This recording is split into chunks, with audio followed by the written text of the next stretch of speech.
Hola, em dic Núria Rubinat, soc mestra d'Educació Infantil del Centre d'Estudis Mollet i avui us proposo una activitat per a nens i nenes d'infantil i també per a cicle inicial. En què consisteix? Consisteix en netejar les fulles de les plantes que tenim per casa o que tenim en un jardí o en un balcó.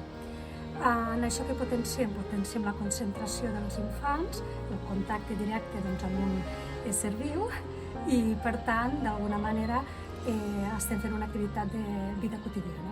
Què necessitem per fer aquesta activitat? Necessitem un pulveritzador on hi haurà dins aigua, cotonets d'aquests desmaquillants, cotó fluix, un drap de cotó i el nen o la nena amb el seu pulveritzador mulla el cotonet i va netejant fulla per fulla. Li hem de dir que ha de quedar molt neta i brillant. És una activitat que proposo als nens i nenes de P5 de l'escola i s'hi passen moltes estonetes.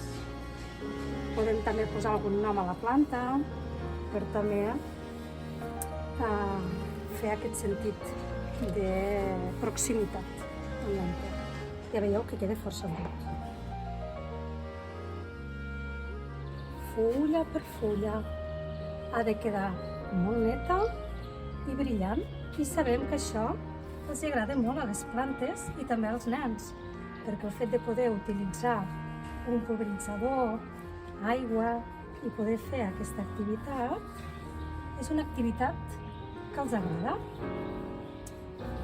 Podem fer-ho durant una estoneta, ja veieu que surt brut, per tant és molt necessari fer aquesta labor per les plantes perquè estiguin totes elles molt maques i netes.